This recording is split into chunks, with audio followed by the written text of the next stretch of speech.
नमस्कार, मृणाल कुकिंग या चॅनलमध्ये आपलं सर्वांचं हार्दिक स्वागत. आज दत्त जयंती आणि मार्गशीर्ष महिन्यातील गुरुवार आहे.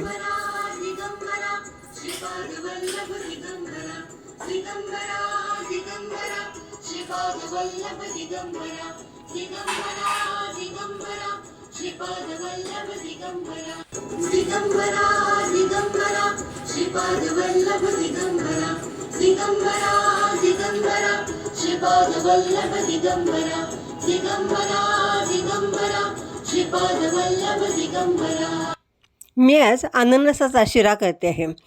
ज्या सीझनमध्ये जी फळं किंवा भाज्या येतात त्यांचा मुबलक प्रमाणात वापर करायचा असतो. शिरा अतिशय सुंदर झालेला आहे. अननसाचा स्वाद शिऱ्याला आल्यामुळं तो एकदम अप्रतिम झालेला आहे. गॅस चालू केलेला आहे. कढई तापत ठेवली आहे.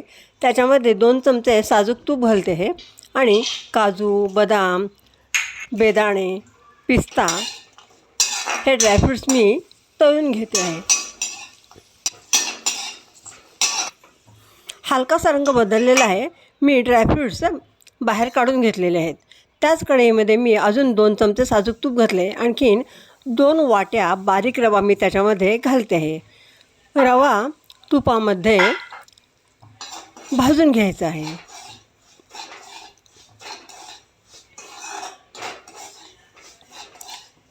रवा मंद गॅसवर भाजून घ्यायचा आहे.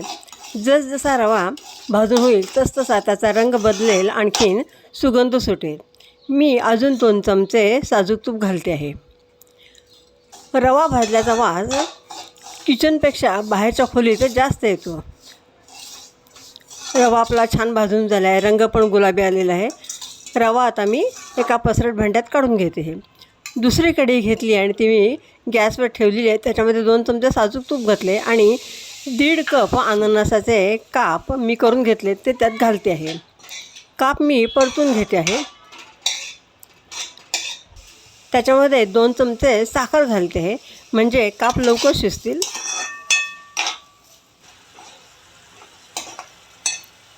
आता त्याच्यामध्ये मी 3.5 वाट्या पाणी घालून घेते. पाण्याचं प्रमाण तुम्ही तुमच्या मर्जीप्रमाणे कमी जास्त करू शकता.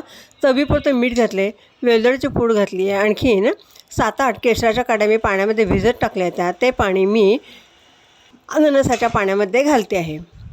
पाणी उकळलेलं आहे. त्याच्यामध्ये मी आपण भाजून घेतलेला रवा घालते आहे. मिश्रण ढवळून घ्यायचं आहे. गुठळ्या काढून घ्यायच्या आहेत. रवा छान शिजतो आहे. रवा फुललेला पण आहे. अजून एक वाफ येण्यासाठी त्याच्यावर मी झाकण ठेवते आहे. 1 मिनिटांनी झाकण काढलेलं आहे. रवा एकदम मोकळा झालेला आहे. आणखीन फुललेला आहे. त्याच्यामध्ये मी 1.25 वाटी साखर आणखीन तळून घेतलेले ड्रायफ्रूट्स घातलेले आहेत.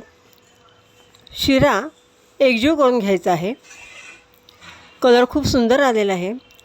तो आणखीन मोकळा व्हावा याच्यासाठी मी त्याच्यावर 2 चमचे साजूक तूप घालते आहे. 1 मिनिट परत झाकण ठेवून वाफ काढून घेते. मस्त, खूप सुंदर, अगदी सत्यनारायणाच्या प्रसादाचा शिरा झालेला आहे.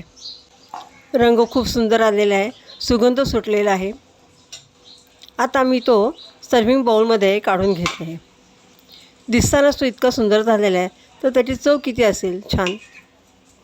व्हिडिओ आवडल्यास लाईक, शेअर, सबस्क्राईब करा. तुमचे अभिप्राय कळवा. सीझनमध्ये येणाऱ्या फळांचा, भाज्यांचा वापर खूप प्रमाणात करा. परत परत भेटणारच आहोत. तोपर्यंत स्वस्थ राहा, थंडीचा अनुभव घ्या, आनंद लुटा. धन्यवाद.